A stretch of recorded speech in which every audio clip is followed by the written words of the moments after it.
রাখে দেন। ভিডিও মাধ্যমে আমি যে ওনাকে সাহায্য করছি এটা দেখানো ঠিক না, তারপরেও এই ভিডিও করছি কারণ দেখেন, আমি যদি আজকে ভালো কিছু করে দেখাই আপনাদেরকে, অনেকে এটাই দেখে আরেকজন মানুষ ভালো কাজ করতে পারে। আপনারা যারা সামর্থ্যবান মানুষ আছেন, সেটা শহরে হোক বা পাহাড়ে হোক, এরকম দুঃখী মানুষ, কষ্টের মানুষের পাশে গিয়ে দাঁড়াবেন, তাদের কষ্টের কথাগুলো শুনবেন। মানুষ বেঁচে থাকলে কতটা কষ্ট করতে হয়। 2 মুঠোর ভাতের জন্য নানিদের গ্রামে গিয়েছিলাম, তো ফেরার পথে দাদুর সাথে দেখা হয়েছে আর কি আমার সাথে।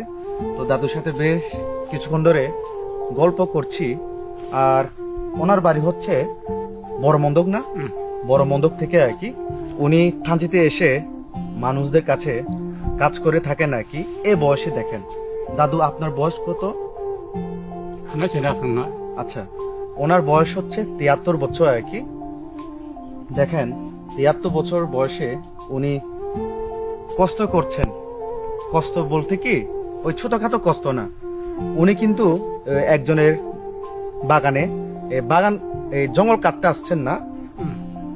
আমাদের এখানে কি দিনের হিসাবেও কাজ করা হয়, এবং আপনি চাইলে আমাদের এখানে এক খাড়ি, যেটা বলে আর কি, এক খাড়ি কয় হাজার টাকা করে আপনারা কাটেন। তো এক খাড়ি 3000 টাকা করে ওনারা কাটেন আর কি। তবে একটা জিনিস খুব কষ্ট লাগে কি, দাদুর বয়স 73 বছর, এই বয়সে ওনারা কত কষ্ট করছে দেখেন। ওনার ছেলে মেয়ে ছিল আর কি আগে, তো ওনার যতগুলো ছেলে ছিল সবাই নাকি মারা গেছে, 2টা মেয়ে আছে, 2টা মেয়েও সংসার করছে নাকি। ওনারাও খুবই গরিব মানুষ। তো দাদু নিজের জন্য কত কষ্ট করছে দেখেন, কত কষ্ট করছে শুধু বেঁচে থাকার জন্য, 2 মুঠোর ভাতের জন্য উনি বড় মন্দক থেকে থানচিতে এসে কাজ করছেন। দাদু কি তখন পাড়াতে থাকেন? মানুষের বাসায়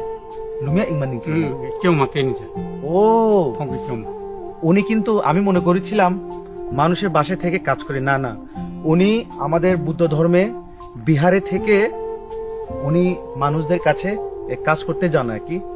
আসলে দাদু, আপনাকে সান্ত্বনা দেওয়া ছাড়া আমার আর কিছু নাই।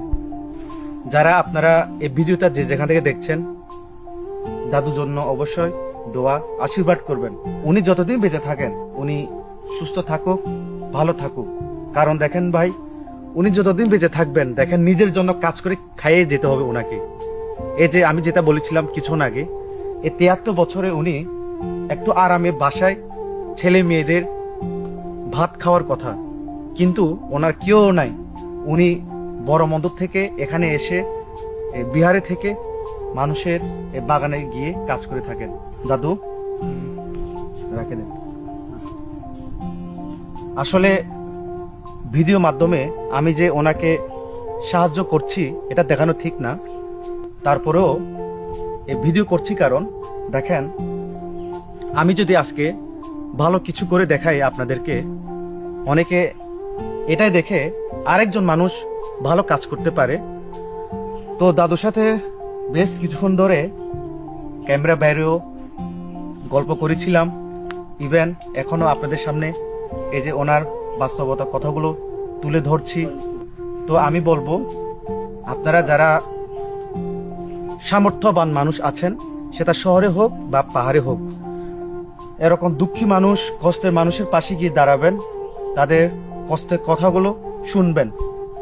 আসলে ভাই, মানুষ বেঁচে থাকলে, এই যে বেঁচে থাকলাম, মরে গেলে তো গেলাম, তবে বেঁচে থাকা অবস্থায় একে অপরের পাশে থাকা উচিত।